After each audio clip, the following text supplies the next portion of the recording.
Sebagai janda penjual gorengan di pinggir rel kereta, aku tahu satu hal. Hidupku sudah cukup berat tanpa cinta. Tapi, kenapa justru jaket lusuh tukang parkir itu dan suara peluit kereta setiap sore yang bikin dadaku bergetar seperti orang bodoh? Aku takut, bukan karena dia, tapi karena aku tahu, cinta orang kecil selalu datang di waktu yang salah. Halo sahabat setiaku. Ini bukan kisah cinta mewah. Ini kisah orang kecil yang bahkan untuk bahagia saja harus izin pada dunia. Minyak panas itu selalu lebih jujur daripada manusia. Kalau sudah mendidih, dia tidak pura-pura. Bu Marni tahu betul soal itu. Setiap pagi, sebelum matahari benar-benar naik, perempuan berusia 45 tahun itu sudah berdiri di depan gerobak gorengannya. Tangannya cekatan menata adonan, memotong tahu, menyiapkan tempe, dan mengikat plastik-plastik kecil berisi cabai rawit. Bau minyak panas, tepung, dan asap kendaraan bercampur jadi satu, aroma khas pinggir stasiun kecil di ujung kota. Gerobaknya berdiri tidak jauh dari rel kereta. Kalau kereta lewat, meja kecil di depannya ikut bergetar. Bu Marni tidak pernah mengeluh soal itu. Hidupnya sudah cukup berisik tanpa harus ditambah keluhan. Gorengan panas, tahu isi, tempe anget. Suara itu keluar datar, tanpa senyum berlebihan. Orang-orang bilang Bu Marni galak, mulutnya tajam, tidak ramah. Padahal kenyataannya sederhana. Dia hanya lelah. Lelah menjadi perempuan yang harus kuat sendirian. Lelah jadi janda yang selalu dipandang dengan setengah curiga. Lelah hidup dari uang kecil yang dikumpulkan satu-satu. 5 tahun lalu, suaminya meninggal karena kecelakaan kerja. Sejak hari itu, hidup Bu Marni seperti rel kereta. Lurus, keras, dan tidak boleh salah arah. Ia punya satu anak laki-laki, kuliah di luar kota. Itulah satu-satunya alasan kenapa Bu Marni masih berdiri sampai hari ini. Bukan cinta, bukan harapan. Anak. Pagi itu stasiun mulai ramai. Orang-orang berangkat kerja, buru-buru, kepala penuh target dan utang. Bu Marni melayani tanpa banyak bicara. Tangan bekerja, mulut seperlunya. Dan seperti biasa, Bimo sudah ada di sana. Ia berdiri di dekat deretan motor, mengenakan jaket lusuh berwarna hitam yang warnanya sudah pudar. Usianya sekitar 30-an. Badannya tidak besar, tapi terlihat kokoh. Bimo adalah tukang parkir liar. Tidak tercatat, tidak punya seragam resmi. Tapi semua orang tahu, motor mereka aman kalau Bimo yang jaga. Ia tidak banyak bicara, tidak genit, tidak so akrab. Kalau ada pembeli Bu Marni datang, Bimo cukup mengangguk kecil dan mengarahkan motor. Kalau ada yang lupa helm, Bimo menegur pelan. Kalau hujan turun tiba-tiba, ia ikut bantu dorong gerobak Bu Marni ke emperan toko. Tanpa diminta. Bu Marni awalnya tidak terlalu memperhatikan. Baginya, laki-laki hanyalah orang lalu lalang, datang, pergi. Hidup tidak memberinya ruang untuk berharap lebih. Sampai suatu sore, hujan turun deras. Langit gelap lebih cepat dari biasanya. Peluit kereta berbunyi panjang, menembus suara hujan. Orang-orang berlarian mencari tempat berteduh. Bu Marni panik. Minyak masih panas. Gerobaknya berat. Belum sempat ia berteriak, 2 tangan sudah mendorong gerobaknya dari belakang. "Awas Bu, berat." Suara itu tenang. Bimo. Ia mendorong tanpa banyak kata. Bajunya basah. Rambutnya kena cipratan air hujan. Tapi gerobak Bu Marni aman di bawah atap emperan toko kosong. Bu Marni terdiam sejenak. "Makasih," katanya singkat. Bimo mengangguk. Sama-sama. Tidak ada obrolan lanjutan. Tidak ada basa-basi. Tapi sejak sore itu, entah kenapa, Bu Marni mulai sadar. Bimo selalu ada. Bukan seperti orang yang mengawasi, lebih seperti orang yang berjaga.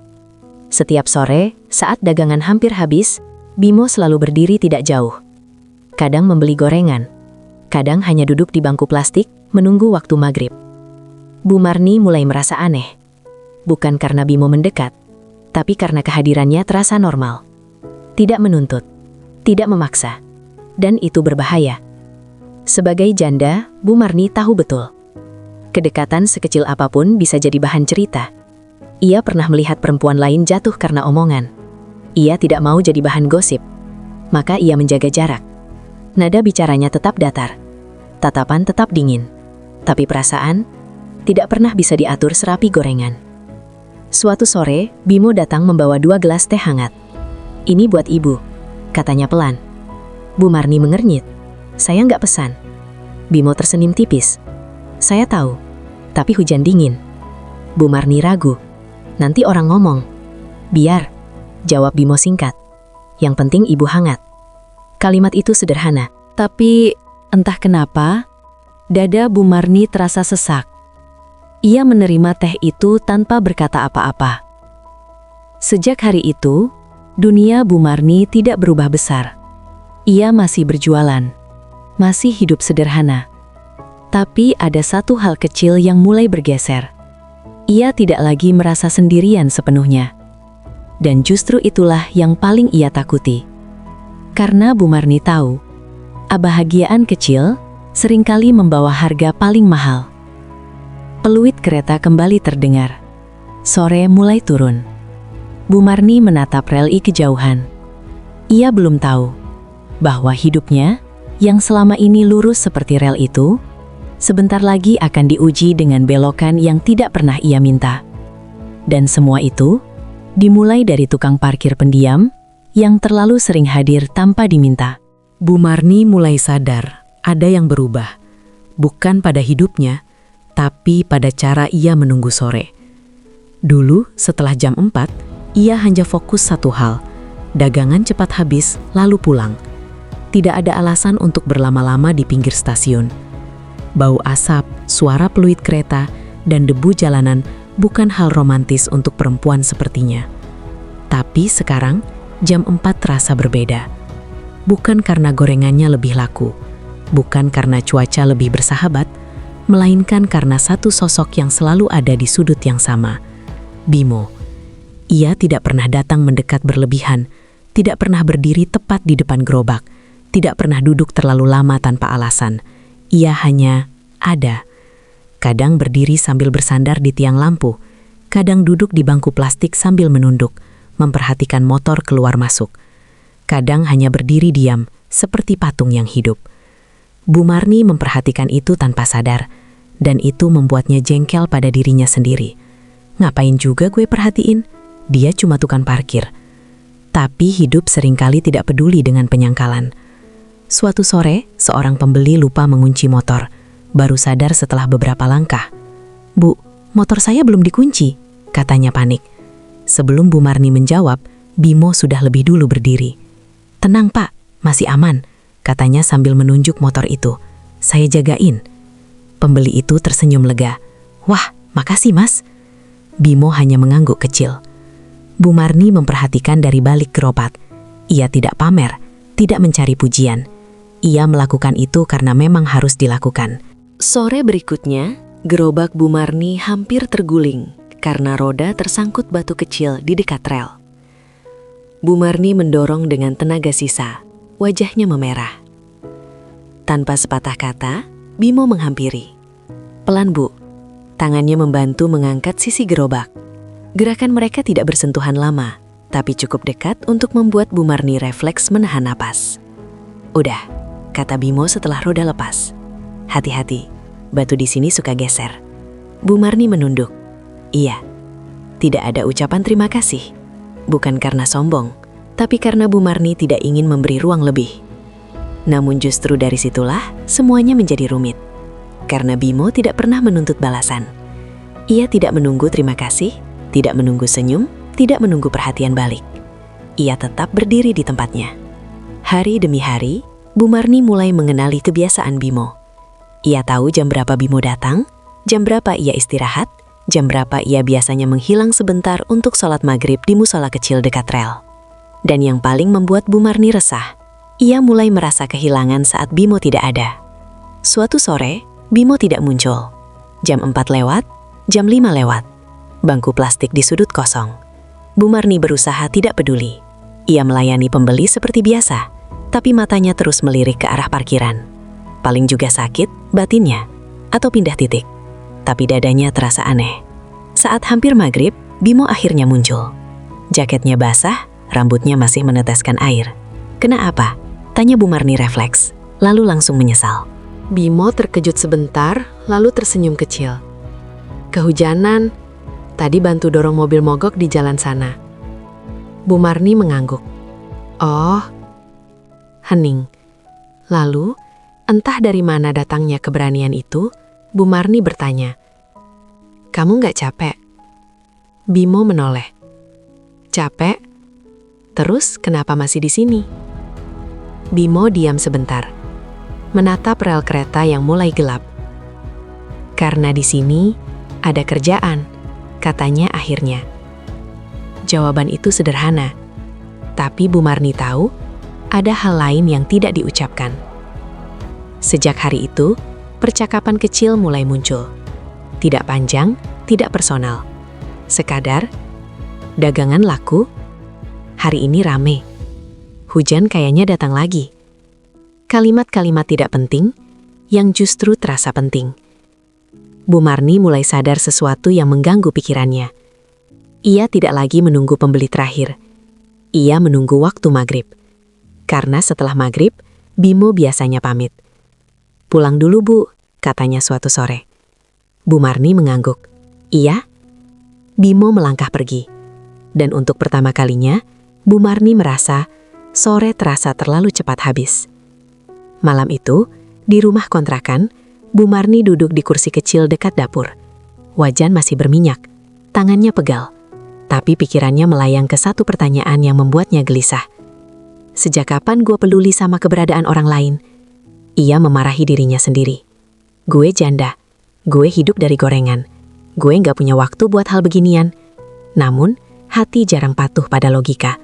Dan Bu Marni tidak tahu bahwa perhatian kecil yang tidak diminta adalah awal dari sesuatu yang jauh lebih besar dan jauh lebih berbahaya. Hujan selalu datang tanpa permisi, seperti hidup. Sore itu, langit menggelap lebih cepat dari biasanya. Angin berembus kencang, membawa bau tanah basah dan asap knalpot. Peluit kereta terdengar panjang, menembus udara yang mulai dingin. Bu Marni sedang menggoreng ketika tetes hujan pertama jatuh ke aspal. 1, 2, lalu deras. Orang-orang berlarian. Beberapa pembeli buru-buru membungkus gorengan mereka. Suasana pasar kecil di dekat stasiun mendadak kacau. "Waduh, hujan," gumam Bu Marni. Belum sempat ia memindahkan gerobak, Bimo sudah berdiri di sampingnya. "Kita dorong ke sana, Bu," katanya sambil menunjuk emperan toko kosong yang lampunya masih menyala redup. Bu Marni mengangguk cepat. "Ayo." Mereka mendorong gerobak bersama. Roda berdecit, air hujan membasahi kaki mereka. Jaket Bimo kembali basah, kerudung Bu Marni ikut kena cipratan. Akhirnya gerobak aman di bawah atap. Mereka berdiri berdekatan, terengah-engah. Lampu toko memantulkan cahaya kuning pucat ke genangan air. Suara hujan menggantikan riuh pasar. Dunia seperti mengecil. Tinggal mereka, hujan, dan rel kereta yang basah. "Tehnya masih ada?" tanya Bimo pelan. Bu Marni mengangguk. "Masih?" Ia menuang teh panas ke 2 gelas plastik. Tangannya sedikit gemetar, entah karena dingin atau karena jarak yang terlalu dekat. Bimo menerima gelas itu. "Makasih." Mereka duduk di bangku plastik kecil. Tidak saling menatap, hanya memandang ke depan. Hujan makin deras. Beberapa menit berlalu tanpa suara. Biasanya, Bu Marni akan merasa canggung. Biasanya, ia akan mencari alasan untuk sibuk. Tapi, sore itu berbeda. Diamnya terasa nyaman. "Bu," kata Bimo tiba-tiba, "Ibu capek?" Pertanyaan itu sederhana, tapi tidak semua orang pernah menanyakannya. Bu Marni tersenyum kecil. "Capek itu tiap hari." Bimo mengangguk. "Iya." "Kalau kamu?" tanya Bu Marni tanpa menoleh. Bimo terdiam sejenak. "Capek juga." "Kenapa nggak cari kerja lain?" Tanya Bu Marni. Bimo mengangkat bahu. Belum ketemu. Pintar? Tanya Bu Marni datar. Biasa, jawab Bimo jujur. Sekolah tinggi? Lanjut Bu Marni. Cuma SMA, katanya. Habis itu kerja serabutan. Bu Marni mengangguk pelan. Tidak ada nada merendahkan. Hanya menerima. Hujan masih turun. Lampu stasiun berkedip pelan.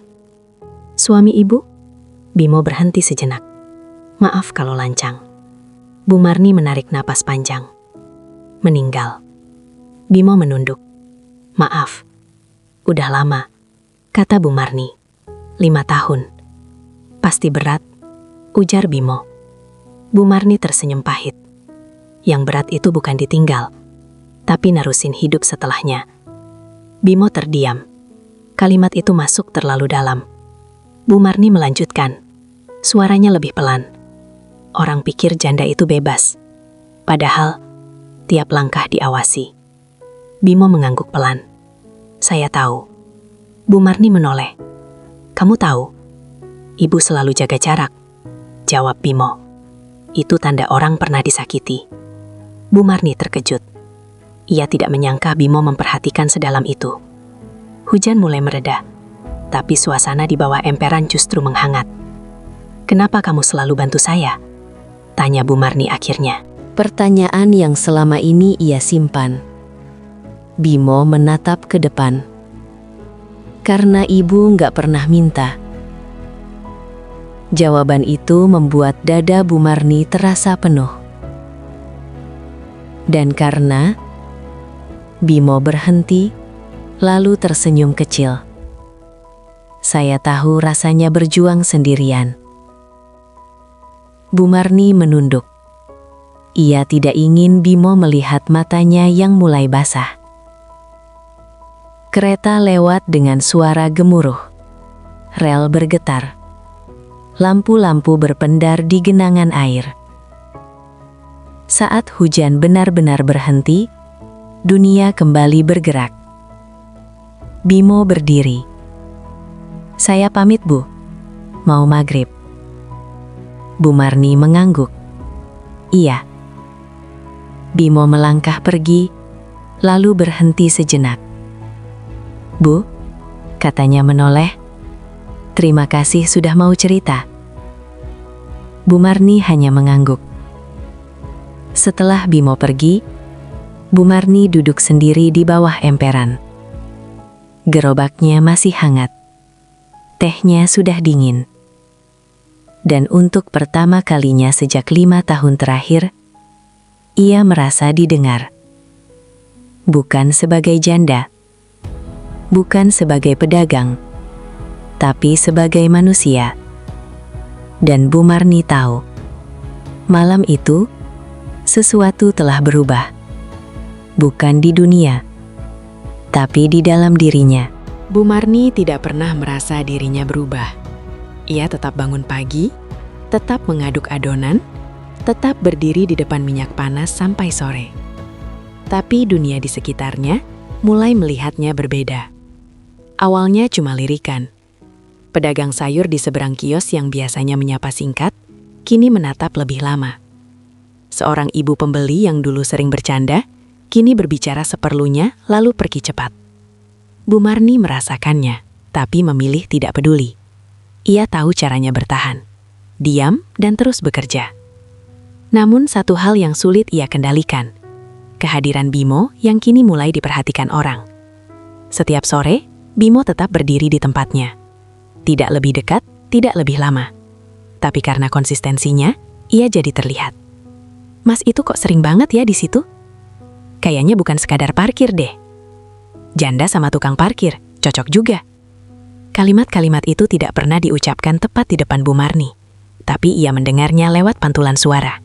Lewat jeda obrolan yang terpotong saat ia lewat. Suatu sore, Bu Marni sedang melayani pembeli ketika seorang pedagang gorengan lain mendekat. Bu Marni, katanya sambil tersenyum tipis.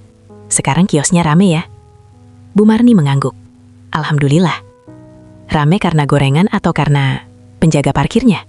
Lanjutnya setengah bercanda. Bu Marni berhenti menggoreng. Ia menatap perempuan itu lurus. Kalau mau beli, beli. Kalau mau gosip, cari tempat lain. Suasana mendadak kaku. Pedagang itu tertawa kecil, pura-pura santai. Bercanda, Bu?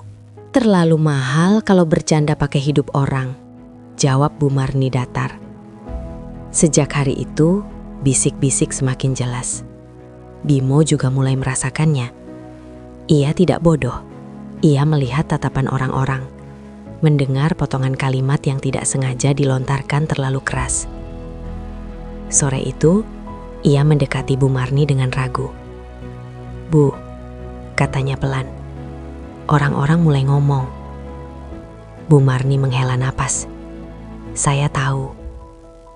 Kalau Ibu mau," lanjut Bimo, "saya bisa jaga jarak." Bu Marni menoleh cepat. "Saya tidak minta itu. Tapi yang ribut itu bukan kita," potong Bu Marni. "Yang ribut itu pikiran mereka." Bimo mengangguk, tapi wajahnya tidak sepenuhnya tenang. Malam itu, Bu Marni pulang dengan langkah lebih berat. Di rumah kontrakan, ia duduk lama tanpa menyalakan lampu. Ia memikirkan satu hal yang membuat dadanya sesak. Anaknya. Bagaimana kalau gosip ini sampai ke telinga anaknya? Bagaimana kalau nama ibunya jadi bahan cerita di kampus? Ia mengepalkan tangan. "Gue nggak boleh ceroboh," batinnya. Keesokan harinya, ketua RT lewat depan kios. Ia berhenti sebentar, berpura-pura membeli gorengan. "Bu Marni," katanya santai tapi matanya meneliti. "Jualan lancar?" "Alhamdulillah," jawab Bu Marni. Ketua RT mengangguk. "Bagus, jaga suasana ya Bu, lingkungan kita sensitif." Kalimat itu pendek, tapi maknanya panjang. Bu Marni mengerti, peringatan sudah dimulai. Sore itu, saat Bimo datang, Bu Marni menjaga jarak lebih jelas. Nada bicaranya lebih singkat, tatapannya tidak lagi lama. Bimo merasakannya. "Ibu marah?" tanya Bimo pelan. Bu Marni menggeleng. "Tidak." "Terus kenapa?" Bu Marni diam sejenak, lalu berkata, "Kadang dekat itu bukan soal mau atau tidak, tapi soal boleh atau tidak." Bimo menelan ludah. Ia mengangguk pelan. Tidak ada pertengkaran, tidak ada drama, hanya jarak yang mulai tumbuh. Bukan karena hati menjauh, tapi karena keadaan memaksa. Di sudut stasiun, peluit kereta kembali berbunyi. Rel bergetar seperti dada Bu Marni.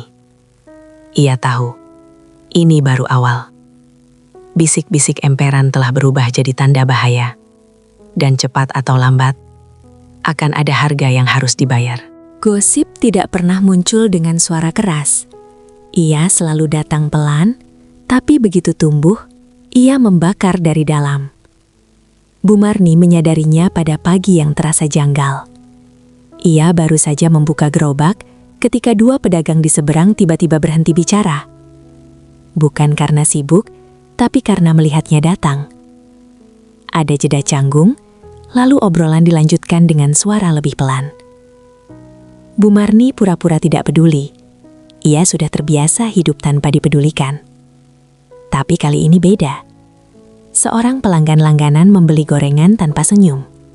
Biasanya orang itu suka bercanda. Hari ini, matanya menghindar. Seorang ibu lain justru menatapnya terlalu lama, seolah sedang menimbang sesuatu yang tidak terlihat. Bu Marni menelan ludah. Ini mulai. Sore itu, Bimo datang seperti biasa. Tapi ia tidak langsung berdiri di dekat parkiran. Ia memilih posisi agak jauh. Lebih ke pinggir, lebih aman.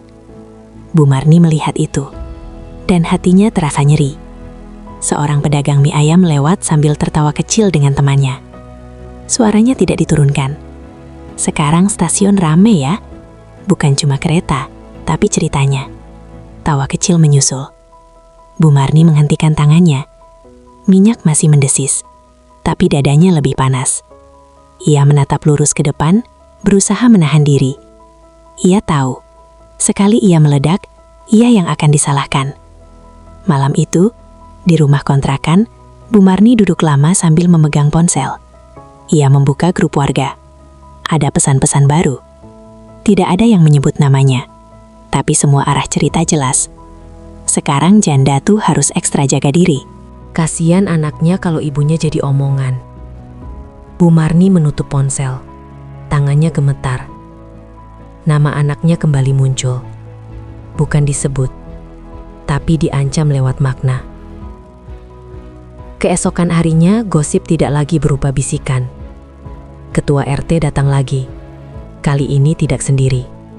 Ada satu orang lain bersamanya. Wajahnya sopan, tapi tatapannya terlalu serius. Bu Marni, katanya, kami dapat laporan. Laporan apa? Tanya Bu Marni tenang. Soal ketidaknyamanan lingkungan, jawabnya. Bukan soal dagangan, tapi soal pergaulan. Bu Marni tertawa kecil, pahit. Pergaulan saya apa? Kedekatan dengan tukang parkir itu, jawabnya langsung. Orang-orang salah paham. Salah paham itu urusan mereka, kata Bu Marni. Ketua RT menghela napas. Bu Marni, kami cuma mengingatkan. Lingkungan kita kecil, omongan cepat. Dan saya harus bagaimana? Tanya Bu Marni. Kurangi interaksi, jawabnya. Jaga jarak. Bu Marni mengangguk pelan. Baik, tapi di dalam dadanya ada sesuatu yang runtuh. Sore itu, Bimo tidak mendekat. Ia hanya berdiri jauh, menjaga parkiran seperti biasa. Tidak menyapa, tidak membantu. Bu Marni merasakan jarak itu seperti pisau kecil. Tidak langsung melukai, tapi perihnya lama. Saat kios hampir tutup, Bimo mendekat sebentar. Bu, katanya pelan. Kalau saya bikin ibu repot? Bu Marni memotong. Kamu nggak bikin apa-apa. Tapi orang-orang selalu punya mulut. Jawab Bu Marni cepat. Yang susah itu, kita yang harus menahan. Bimo terdiam. Kalau saya pergi? Bu Marni menatapnya tajam. Jangan ngomong begitu. Tapi mungkin itu paling aman, lanjut Bimo. Buat ibu, buat anak ibu. Kalimat terakhir itu menghantam paling keras. Bu Marni menoleh, matanya berkaca-kaca. Jangan bawa anak saya ke sini. Bimo menunduk. Maaf. Mereka berdiri berhadapan tanpa tahu harus berkata apa. Kereta lewat, suaranya mengguncang udara, seperti hati Bu Marni. Ia akhirnya berkata lirih. Kadang hidup itu kejam bukan karena kita salah, tapi karena kita terlalu kelihatan. Bimo mengangguk. Saya ngerti. Malam itu, Bu Marni pulang dengan langkah berat. Ia tahu satu hal dengan pasti. Gosip ini tidak akan berhenti hanya dengan diam. Dan cepat atau lambat, akan ada pilihan yang harus diambil. Pilihan yang tidak adil. Pilihan yang menyakitkan. Masa lalu tidak pernah benar-benar pergi. Ia hanya menunggu waktu yang tepat untuk muncul kembali. Biasanya saat hidup kita sedang goyah. Bu Marni merasakannya siang itu. Ia sedang mengemas gorengan sisa ketika sebuah motor berhenti di depan gerobaknya. Bukan motor asing, bukan wajah baru. Perempuan itu turun pelan. Rambutnya disanggul rapi. Bajunya sederhana tapi bersih. Tatapannya dingin, penuh perhitungan. Mbak Sari, iparnya, kakak dari almarhum suaminya. Mar, sapa Mbak Sari tanpa senyum. Lama nggak ketemu. Bu Marni menelan ludah. Iya, boleh ngobrol sebentar? Lanjutnya. Bu Marni mengangguk. Ia mematikan kompor, lalu berdiri di samping gerobak. Orang-orang di sekitar pura-pura sibuk, tapi telinga mereka jelas terbuka. Mbak Sari menatap sekeliling, lalu berkata pelan tapi tajam. Kamu sekarang jadi bahan cerita ya? Bu Marni menegang. Cerita apa? Cerita yang gak perlu, jawab Mbak Sari. Tentang kamu dan tukang parkir itu. Bu Marni menghela napas. Itu cuma omongan. Omongan bisa jadi masalah, potong Mbak Sari. Apalagi kalau nyangkut ke nama keluarga. Bu Marni menatapnya. Nama keluarga mana? Suami saya sudah meninggal. Justru itu, jawab Mbak Sari dingin. Nama almarhum jangan kamu seret-seret. Kalimat itu menusuk. Anak kamu, lanjut Mbak Sari, sekarang kuliah. Kamu mau dia dengar ibunya jadi gosip di kampus? Bu Marni terdiam, tangannya gemetar. Jangan bawa anak saya, katanya pelan. Mbak Sari menyilangkan tangan. Justru demi anakmu, kamu harus mikir. Hening sejenak. Mar, lanjut Mbak Sari lebih rendah. Keluarga besar sudah mulai ngomong. Mereka nggak mau nama almarhum tercemar. Bu Marni tertawa pahit. Sekarang kalian peduli? Kami peduli sejak awal, jawab Mbak Sari cepat. Kamu aja yang keras kepala. Bu Marni menatap lurus. Saya hidup sendiri 5 tahun. Tidak satupun dari kalian datang bantu. Itu pilihan kamu, balas Mbak Sari. Kalimat itu membuat dada Bu Marni sesak. Apa maumu? Tanya Bu Marni akhirnya. Mbak Sari mendekat sedikit. Putuskan kedekatan itu. Jangan sampai ada cerita lagi. Kalau tidak, tanya Bu Marni. Mbak Sari tersenyum tipis. Kami bisa ngobrol sama anakmu, biar dia tahu ibunya seperti apa sekarang. Itu bukan ancaman yang teriak, tapi justru itulah yang paling kejam. Bu Marni menunduk. Air matanya hampir jatuh, tapi ia menahannya. Sudah, kata Mbak Sari sambil melangkah mundur. Kami cuma mengingatkan. Motor itu pergi, tinggal Bu Marni yang berdiri kaku di samping gerobak. Sore itu, Bu Marni tidak jualan lama. Ia menutup lebih awal. Tangannya dingin, kepalanya pusing. Di rumah kontrakan, ia duduk lama di depan foto anaknya. Jari-jarinya menyentuh bingkai foto itu pelan. Maaf nak, bisiknya. Ibu cuma pengen kuat. Ponselnya bergetar, pesan dari anaknya. Bu, ibu sehat, kok jarang nelpon? Bu Marni memejamkan mata. Ia mengetik cepat. Sehat, fokus kuliah ya, ibu baik-baik saja. Ia berbohong demi ketenangan anaknya. Malam itu, Bu Marni tidak tidur. Pagi datang terlalu cepat. Sore harinya, Bimo datang seperti biasa. Wajahnya langsung berubah melihat Bu Marni. Ibu kenapa? Tanya Bimo pelan. Bu Marni ragu, lalu berkata lirih. Ipar saya datang. Bimo menegang. Ngomong apa? Nama anak saya.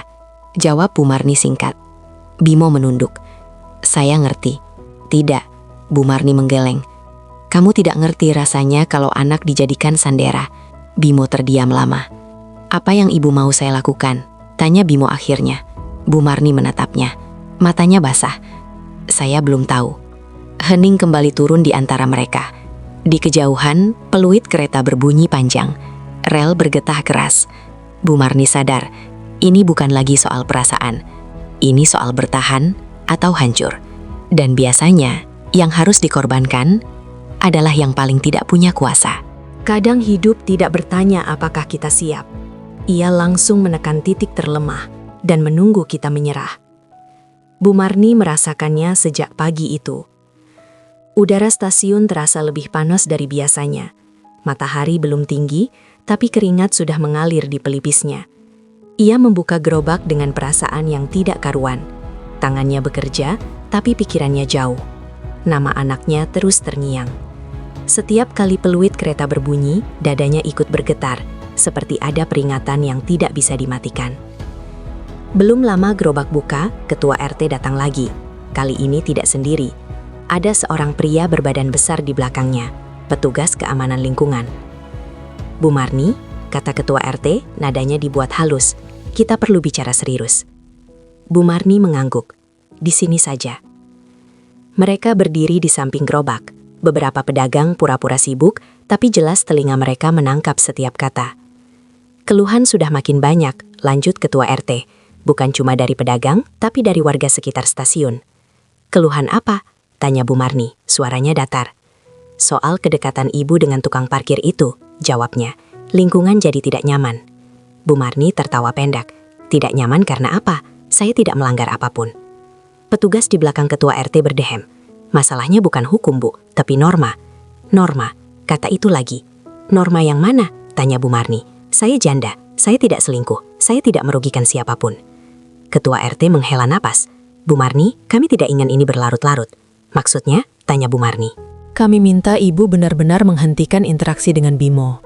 Jawabnya tegas. Kalau tidak, kami akan ambil langkah. Langkah apa?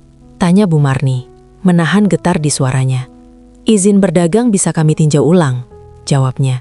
Dan isu ini bisa sampai ke pihak kampus anak ibu. Kalimat terakhir itu diucapkan pelan, tapi efeknya menghancurkan. Bu Marni terdiam. Dunia seolah berhenti bergerak. "Kenapa anak saya?" tanyanya lirih. Ketua RT menunduk. "Kami tidak ingin sampai ke sana, tapi gosip sudah keluar kemana-mana." Bu Marni mengepalkan tangan. Kukunya menekan telapak sampai perih. "Baik," katanya akhirnya. "Saya mengerti." Ketua RT mengangguk lega. "Kami tunggu itikat baik ibu." Mereka pergi. Bu Marni berdiri kaku. Minyak di wajan masih mendesis. Pelanggan berdiri menunggu. Tapi semua terasa jauh. Sore itu Bimo datang. Ia langsung tahu ada yang salah. Wajah Bu Marni pucat. Gerakannya kaku. Tidak ada sapaan. "Ibu dipanggil lagi?" tanya Bimo pelan. Bu Marni mengangguk. "Karena saya?" tanya Bimo lagi. Meski jawabannya sudah jelas. Bu Marni menarik napas panjang. "Nama anak saya di bawah." Bimo menunduk. Bahunya turun.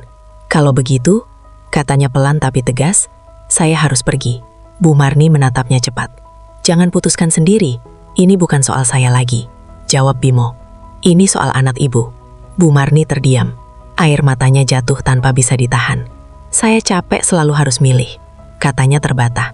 "Kenapa janda selalu disuruh mengalah?" Bimo menelan ludah.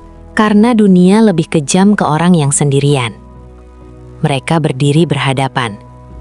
Tidak ada sentuhan, tidak ada pelukan. Tapi jarak di antara mereka terasa paling jauh. "Saya pindah titik," lanjut Bimo.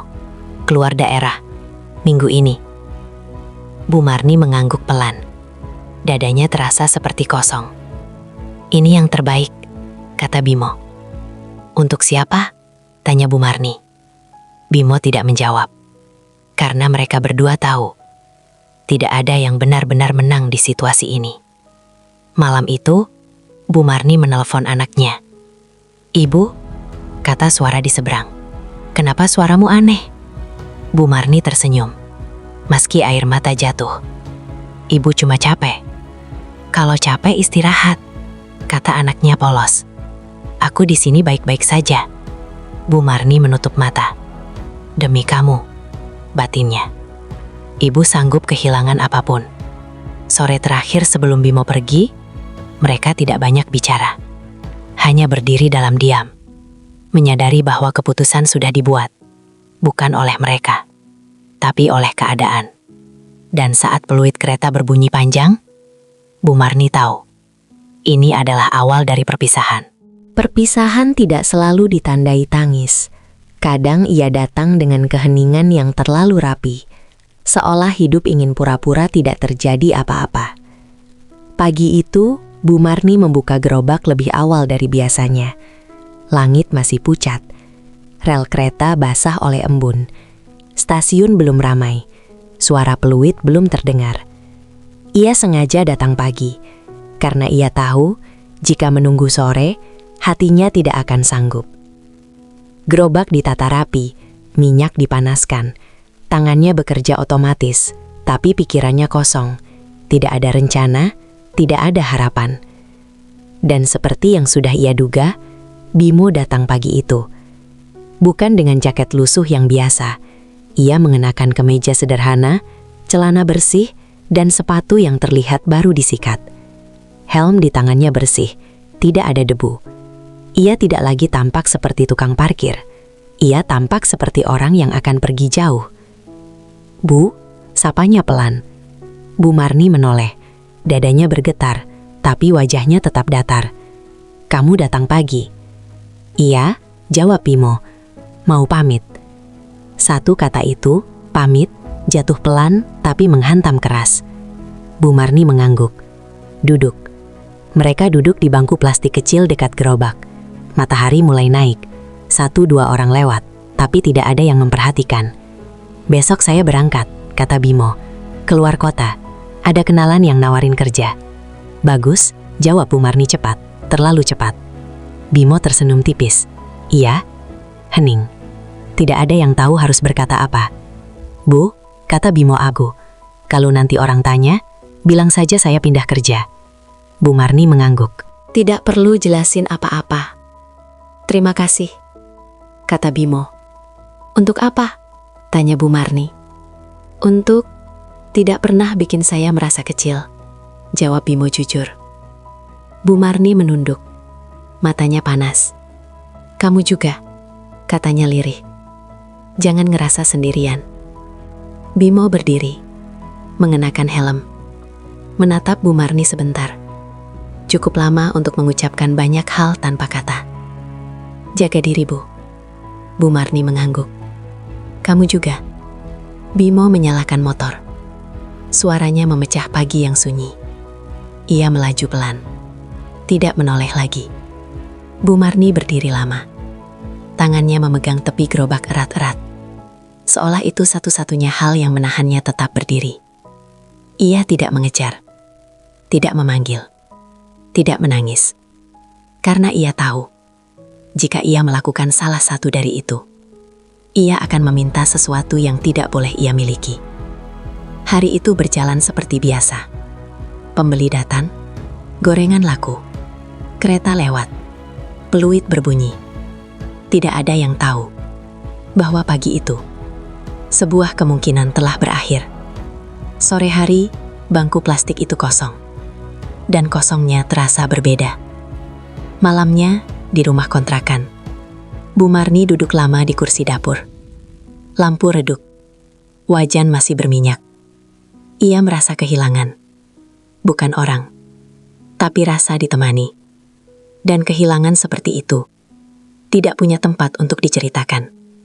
Ia hanya menghela napas panjang, lalu berkata pelan pada dirinya sendiri. Sudah. Bukan marah. Bukan benci.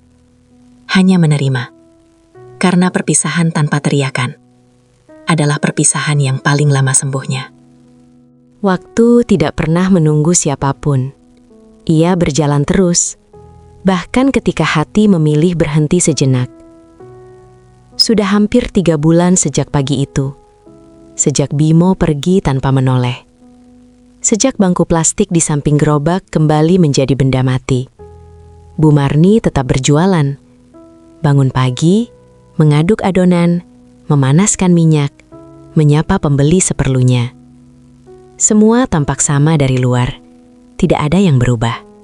Tapi Bu Marni tahu, hidupnya tidak lagi persis seperti dulu. Ia tidak lagi menunggu jam maghrib dengan perasaan aneh. Tidak lagi melirik sudut parkiran tanpa sadar. Tidak lagi menegakkan telinga setiap kali motor berhenti. Bukan karena lupa, tapi karena belajar menahan diri. Di pasar, gosip sudah reda. Orang-orang menemukan cerita baru. Nama Bu Marni tidak lagi dibisikkan dengan nada mencurigakan. Ketua RT tidak datang lagi. Mbak Sari tidak pernah muncul kembali. Lingkungan kembali tenang. Dan justru itu yang membuat Bu Marni merasa kosong. Sore hari, setelah dagangan hampir habis, Bu Marni duduk sebentar di bangku kecil. Angin menyapu sisa panas aspal. Peluit kereta berbunyi panjang. Suara yang dulu selalu membuat dadanya bergetar, sekarang tidak lagi. Atau setidaknya tidak sesakit dulu. Ia menatap rel yang berkilau, lalu tersenyum kecil. Hidup memang begitu, pikirnya.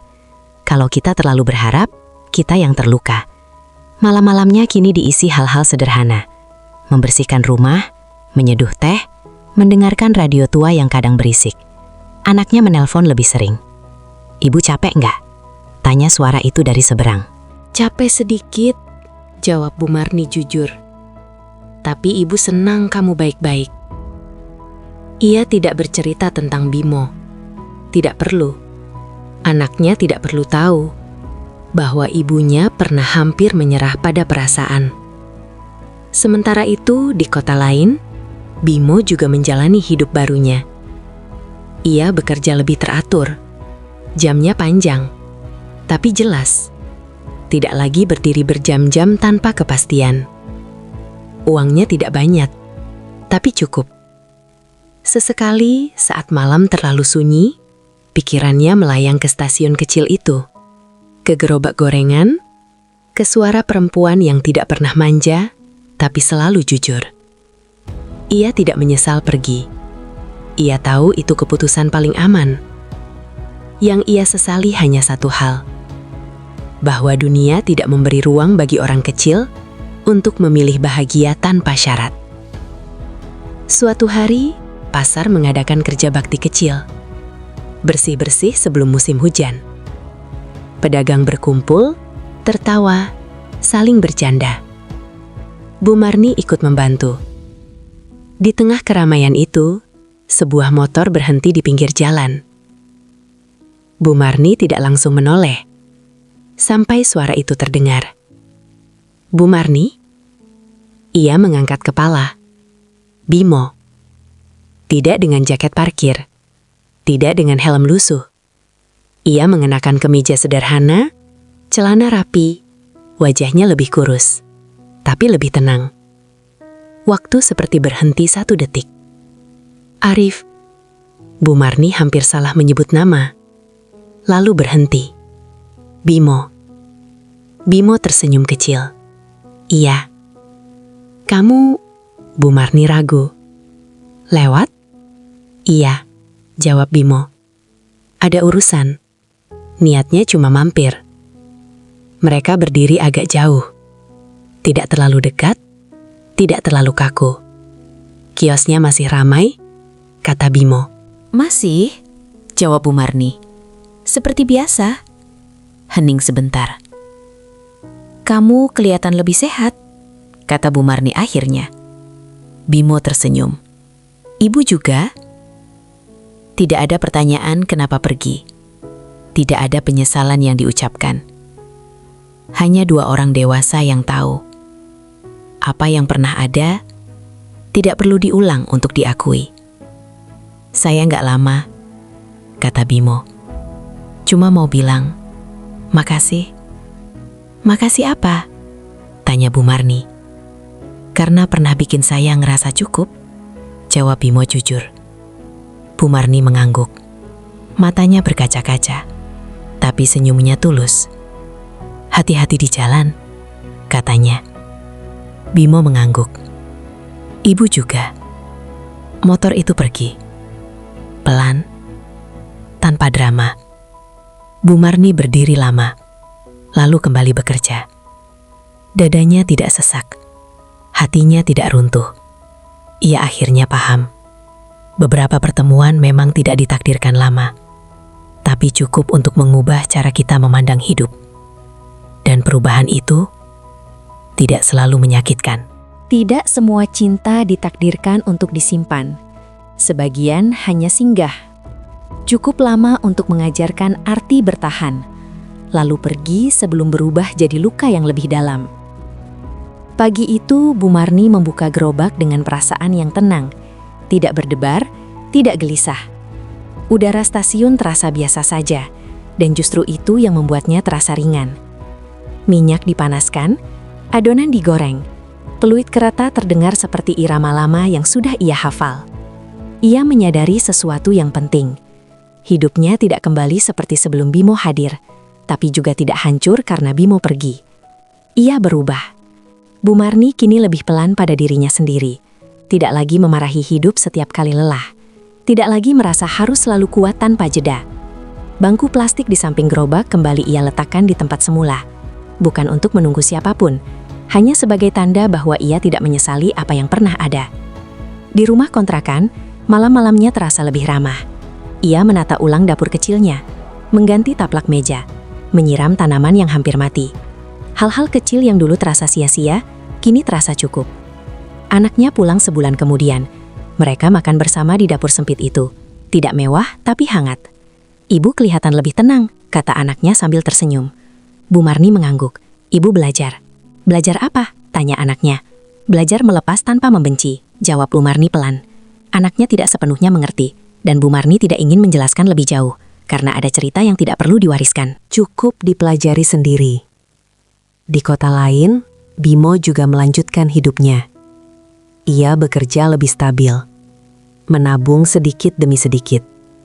Tidak lagi mengejar hari, tapi membangunnya. Sesekali, saat melewati gerobak gorengan di kota tempatnya tinggal, ia teringat Bu Marni. Bukan dengan rindu yang menyiksa, melainkan dengan rasa hormat yang dalam. perempuan itu mengajarkannya satu hal, bahwa menjadi baik tidak selalu harus terlihat, dan mencintai tidak selalu harus memiliki. Suatu sore, bertahun kemudian, Bu Marni menutup gerobak lebih awal. Matahari condong ke barat.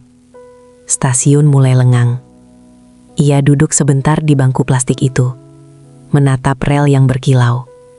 Ia tersenyum kecil. Tidak ada penyesalan. Tidak ada air mata. Hanya satu perasaan yang kini ia pahami sepenuhnya.